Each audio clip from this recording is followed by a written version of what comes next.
Well, this one might get me in trouble. Let's talk about companions. Should or should they die? Here we go. Let's talk about it.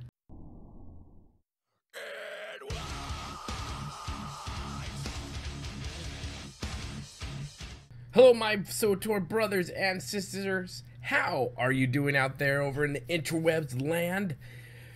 Well, we're going to talk about it. We're going to talk about companions today and whether or not a lot of that stuff made sense, bringing a lot of them back to us during the Kotet and Coffee junk in the last two expansions, really. Or I call them expansion and giant content patch. They called it an expansion. It's a giant content patch. But there has been chatter over on the interwebs that people have been discussing quite emotionally about companions and whether or not we should kill them, whether or not they should have just stayed class specific, whether we should have gotten all the things, and how this has held some back and doesn't make sense with stories. So we're going to talk about that today on this video, and we're probably going to ruffle a couple of feathers, and we'll probably make people like, I've never thought of it that way before. And others will be like, I hope you died, Boomy. I'm unsubscribing right now. I don't like it at all. Not at all, man. So let's get into the should they have stayed the class-specific companions and just stayed with either the warriors, the Jedi Knights, the consular, the poor consulars, consulars. Big hearts to you, my friends. I get it. I'm a consular. I miss Nadia like crazy. I do. I would love. She's like one of my favorite romanceable characters in this game. I would love to see that story come back. I really, really would. So, should they have stayed class specific? Part of me thinks yes, they probably should have stayed class specific. Just like the reunion. Like kids, remember in chapter 2. You go into the dreamscape, which I thought was cool because your voice was doing like these weird, what, fade, poo. Oh, come on, we would have made fart noises in that expanse in that chapter if we had the chance to, when no one was looking. It's like, echo, hello, poop. We all would have done that. Come on.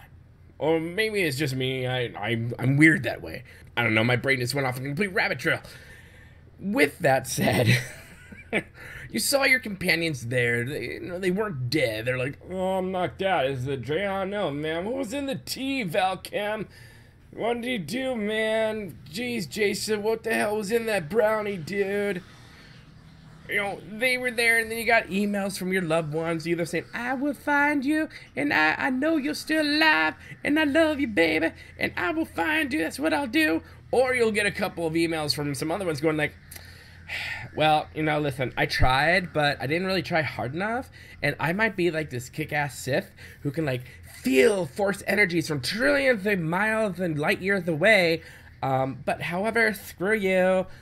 We're done. Even though I pledge my total love with you and I'm gonna have tons of babies with you, it's just not gonna happen. Okay, well, I'm out. Y'all, bye. We got those emails, which make you like, wait, what? That makes no sense at all. I would try to find you, especially if you're force sensitive, Jasa. You can feel you can feel a dark Sith taking a poop 10,000 trillion galaxies away, but you can't feel me, the love of your life. Tell me how that makes sense. Sorry, I've got issues with that. It's a thing. And I'm seeing someone about it. They have a lot of alcohol. So it's working. It's working.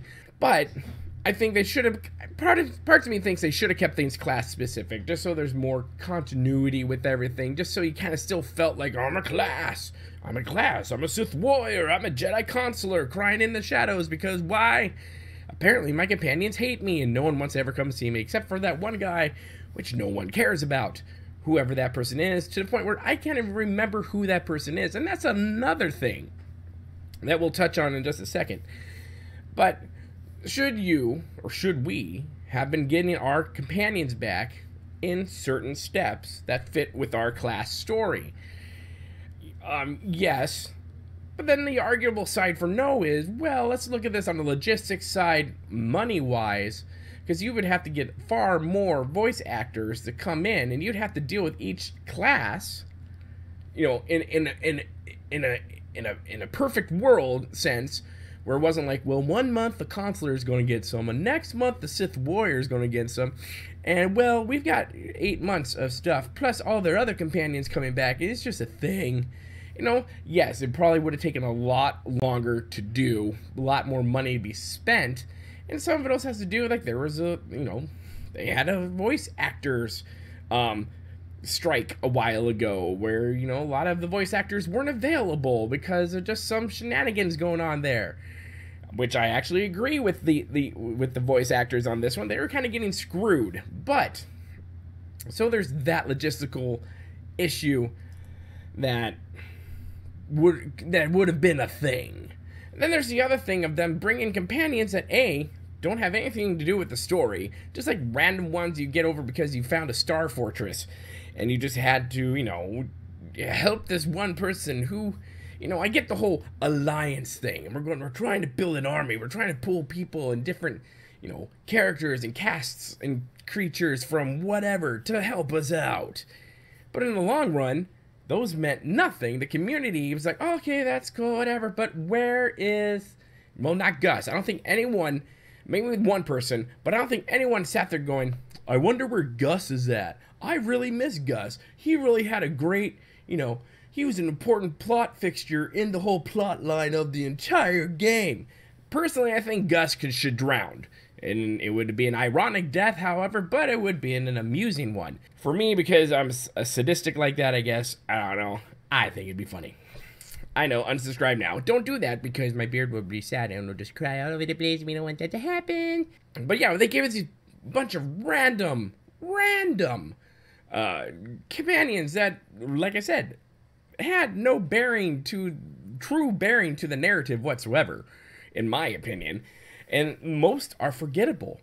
And that's another thing, like, you know, we're coming back to that, is the forgettable companions. The forgettable ones, right?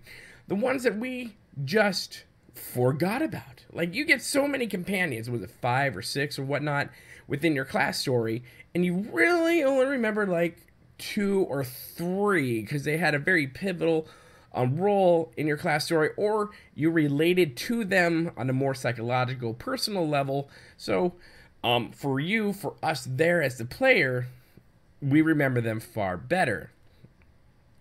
Should those ones have come back? I mean, I don't know. Whatever. I mean, maybe. But if we're going to stick with class specific, then yeah, they probably should have come back. I think that could have been a very important thing. But I think there's a lot of confusion because of all the random companions that had voice lines. And a lot of people think we're sitting there going, well, if you're able to voice act all this stuff, why aren't you doing that for, oh, let's say, I don't know, the companions I actually care about? Where are they? Where are they, BioWare? Where are they? So, my personal opinion, they should have just gotten rid of the fluff of all those, you know, side quest companions that really don't really do much with at all, and they really have no bearing or romancing figures. I mean, if they had all that, then maybe that'd be a completely different story. But I think they should have kept the TOS companions, and Lana and Theron, and of course Arkin. We're not going to start that battle. We're not going to start that war. Maybe Valen. I mean, that's a war that's already being waged on the forums now. And then, of course, Senya. Not Koth. Definitely not Koth. No, not Koth. He's a twit stick. I can't stand Koth. I'm okay with, like, the newer companions that we get to have. Like I said, Lana and Theron and Koth, Arkin, Senya. I'm okay with those ones. Only because they actually contribute to the plot line, can contribute to the narrative, to the progression of you and your character. So, in that respect, I'm totally on board with that. The other ones, they went with you once, and you probably could bring them back, but really there is no connection or reason for you to do that. There truly isn't. So it's kind of like, well, screw off. Where's Jason? Where's Kira? I mean, those are the two companions by far, plus Mako, who is coming back, by the by, that people have been clamoring for. And a lot of times people are like, well, okay, we'll give you Gus. Like, we don't. I remember when Gus first came out. People were like, no. Why? Well, I mean, I know one person was like defending Gus. They're like, oh, Gus is okay. No, Gus deserves no defense. If you were to choose Gus versus Kira or Jaysa, I'm pretty sure Kira or Jaysa will win out every single time. Unless there's that one person who's really into fish, for which there are other games I can show you to play, and you can come restock my fish tanks. Just saying. Good. On the other reverse side, should we have kept all the stuff class specific? Let's say no. And why no? You know, one of the main reasons I think about is that it brings a spark of variety. It kind of fits with the narrative of the whole alliance. Everything's broken up. Everything's in chaos somewhat. All the empires are thrown asunder. The Republic is the Republic. That's a thing right there. So I can see opening up all the classes to a lot of different class companions would be a good thing, because like with Vet and Vet and that one guy who I can't remember, but he looks like Satan. I probably should remember his name, probably be a lot more professional than that, but I don't. But you know who I'm talking about, the guy with the witty witticisms. That guy. Yeah, him. Oh yeah, we're both nodding at the same time. It's great. I mean, that chapter made sense to me. You know, you're meeting someone for the first time. Hey, Vet, I think I've heard about you. You're the person of that Sith warrior person, right? Oh, yeah. I've read a book about you once. Yeah, I mean, a datacron. We don't read books here. No, we read datacrons. Yeah, that made sense to me, and I can see that fitting in with the whole story narrative and all that jazz. And like I said, if it fits with the story, it fits with the narrative, it progresses your character, then more power to you, bring it on. But as times went by, people are starting to feel a bit left out, especially those on the Republic side. I mean, it could seriously be argued that the Imperial side's been getting a little bit more love when it comes to companions returning. And I don't think anyone could argue that the consulars are getting the butt end of the deal on this one. That's for sure. I mean, the woman who voices Nadia follows me on Twitter, so maybe I can like try to sneak in and ask her questions. I know she can't answer it, but maybe I can read into the lines. Like, well, how's your day? I really like coffee. You like coffee? Coffee? That's an acronym. Oh, that means she's coming back. Yeah, conspiracies. Not gonna do that. Then she'll unfollow me and they'll be like, oh hell, I'm just gonna quit the internet. Claim for fame, done. But you know what I'm saying? I think the pattern is fitting here. Is if it fits with the narrative, it progresses your character, I'm fine with it. Now another point of contention. I mean, it's everyone's different opinion too about what happens, about whether or not they should have stayed class specific. I mean, I think it's almost evenly split. People are like, no, I kind of like the way it's going right now. I totally get it. And the other half's like, nope. They should have brought them back. Each class should have gotten their companions back at a certain interval, blah, blah, blah, blah, blah, blah. That's how it should have been all along. Right? That's how it should have been, right? But then the true emotional spike really hits when we are talking about Torian and Vet and Quinn, Arkin, and other companions that come in and you just, I don't know, kill them. There's a scene when you're on Sanctuary, I believe it's called Sanctuary, no, Asylum, whatever, same thing, where you take out the guy from Havoc Squad that I believe is the Trooper guy, one of the Trooper companions, you know. There's a thing there. Then, you know, the biggest main point that comes out is the Vet and Torian. You know, you have to decide who lives, who dies. And this is big point of contention within the community. Because there are some people who are not fans at all that you get a choice to kill someone. Or not that you personally kill them, but have them die. Sorry, I have an itch here. It's weird and it's embarrassing. But there are others who are kind of like, yeah, whatever, man. It's cool. I don't care. I'm not, whatever. I'm not close to either of these. Whatever. And I'll personally say, and you all know this, that I just cannot bring myself to kill Vet. Why? Because Sith Warrior was one of my first tune, and I love the Sith Warrior line, and I love her character, and I have an attachment to that character. Just as other people have an attachment to Torian. Now, where I differ is, I look at Torian, I'm like, well, you're a bounty hunter, somewhat. You're part of that whole clan thing there. And you know about honor, so suck it up, Buttercup. You pretty much have picked a life to where death is going to happen. And one could argue Vet has too, but she didn't exactly pick a clan, a family, or whatnot, to where death is almost a for sure thing. It's a thing. So part of me, when I choose Vet, is not only my attachment to her, but a reasoned response of, well, you're a Mandalorian, and death is like right after breakfast. So you're Mandalorian. You should be able to get the hell out of this one. Apparently, you guys have guns stuffed everywhere. So Torian's your fault, really, Torian. Why can't you get out of it? But you see what I'm saying? I didn't have an attachment to him. I had an attachment to Vet. Now, here is where I think some people are going to be like, Boomy, what the F diddle? What the F diddle? Okay. Let's just tear the Band-Aid off. Should they have things within the storyline to where you decide whether or not someone dies, or you kill someone, or whatnot? And my answer to that is yes. I think it fits the storyline pretty dang well. I think we have to remember, and I know people are going to argue against this, and that's totally fine. Everyone has their own different opinions. I respect them all. That's, unless, you're a serial killer, then I don't. I don't, just because reasons. But listen, if you disrespect me, if you disagree with me, totally fine. Let's have a conversation about it. That is all you, baby. I am cool with that. We can't always agree on everything, right? But we can come together with, reasoned explanations and a love for this game. This is how the cookie crumbles.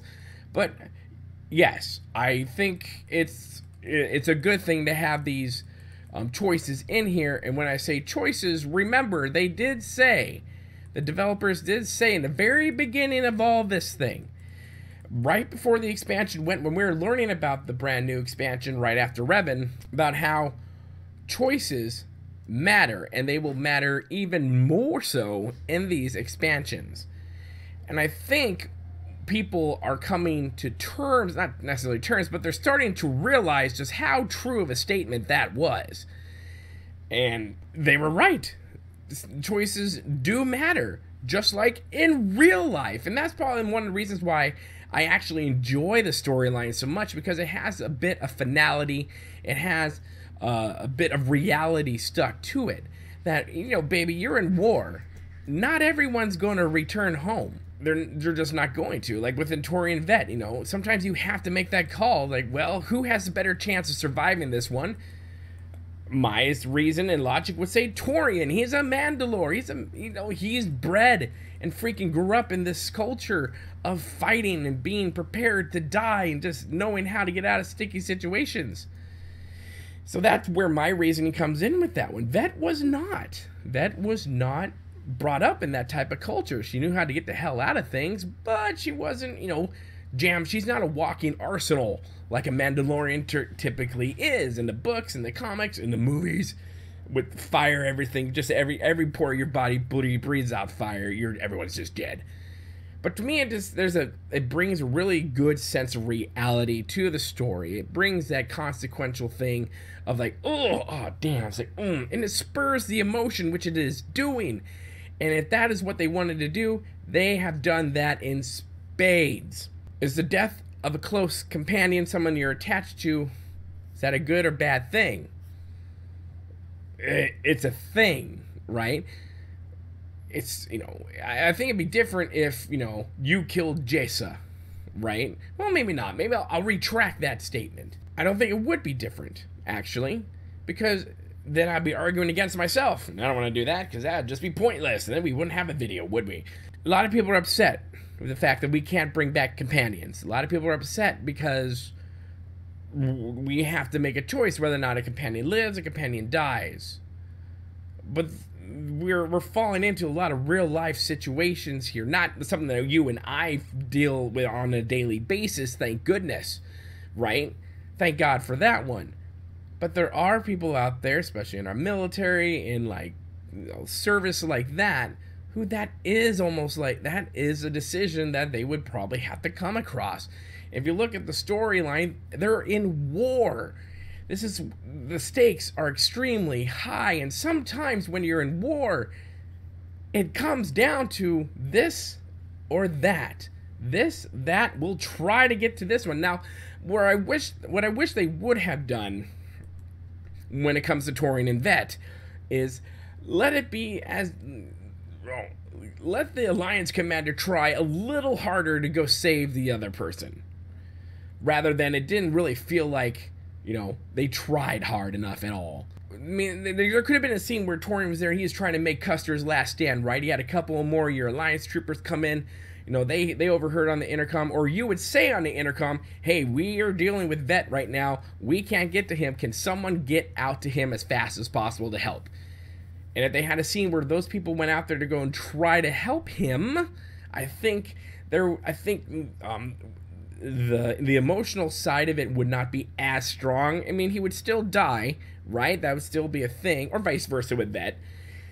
But I don't think it would have been as much of a, oh my gosh, what just happened here? I can't believe this just happened. And the way he died was a bit like, oh, damn. I remember the first time I saw it, I just went, oh, damn, that's not nice. Ouchies. I mean, it wasn't. She snapped his neck. Ugh. It's like, my goodness, that's gonna live with you for a while. It's not gonna scar me, but there's a sense of reality there. Should they have hidden that and censored that one?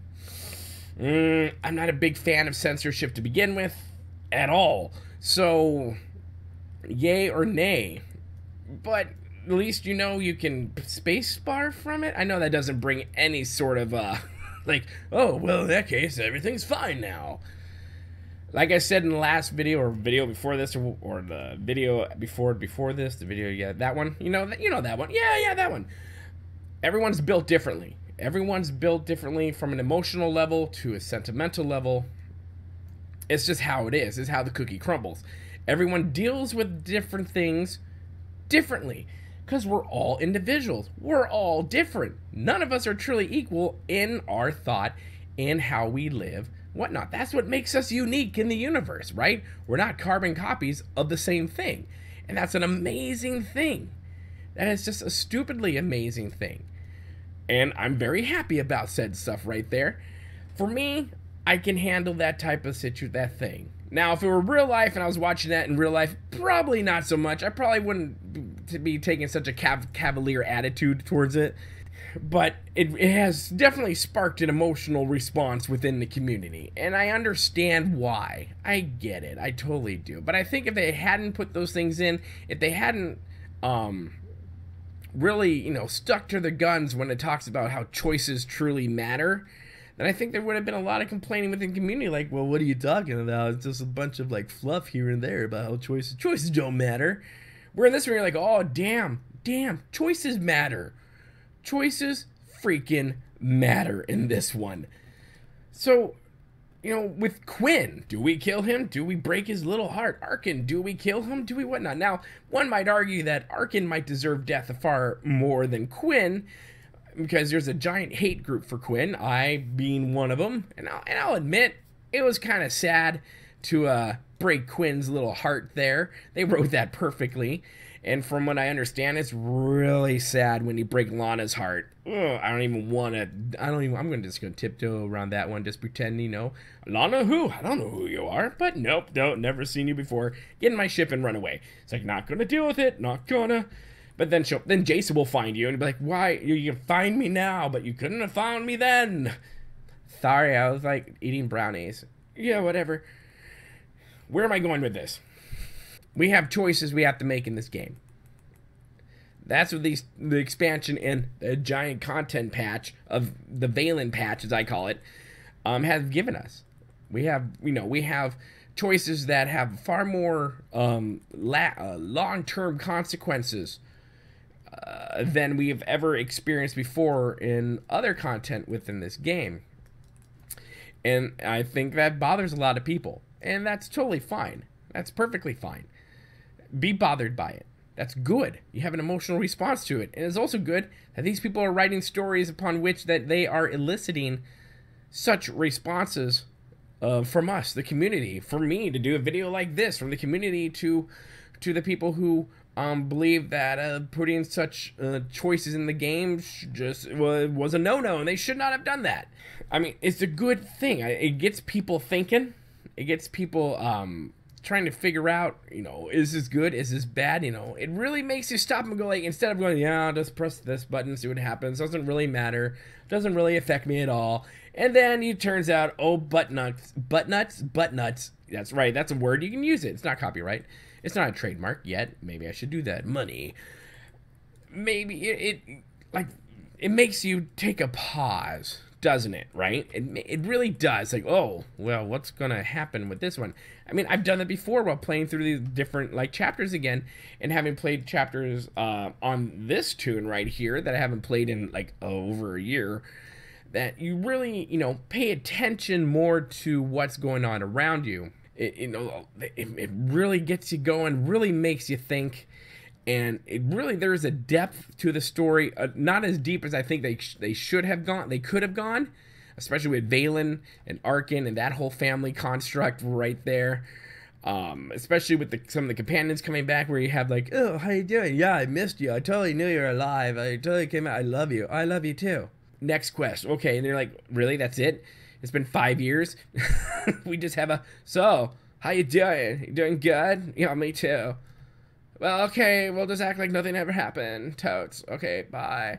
I'll send you an email or something. Okay, cool. Right. I'm sorry, but if we've been away for 5 years from each other, and we just come to find out we've just found each other, and we got a lot to catch up on, I'm thinking an email is just not gonna cut it.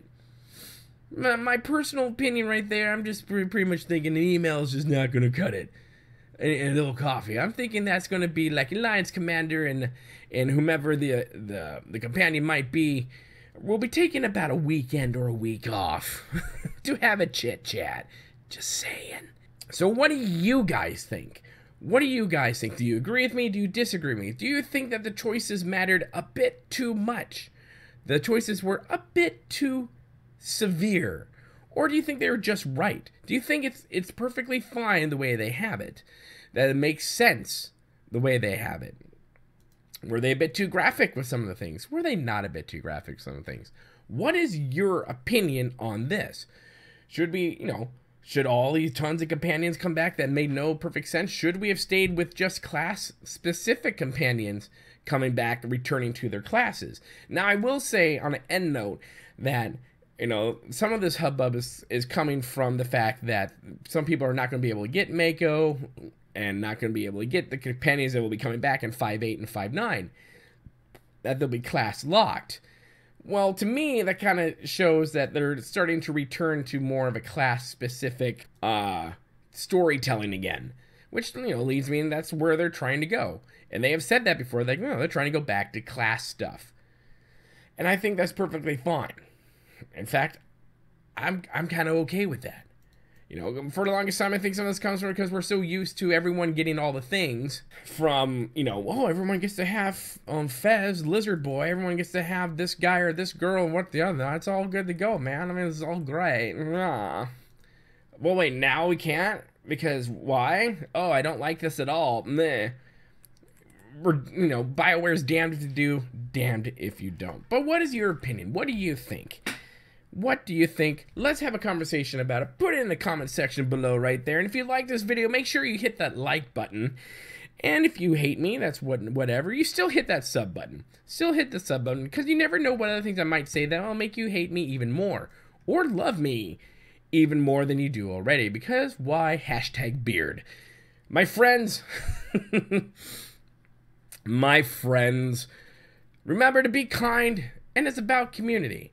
And to be civil with one another, especially in these type of conversations. Because a lot of times you'll find that emotions are heavy, emotions are raw. Friends, have a good one. We'll see you later. Good day.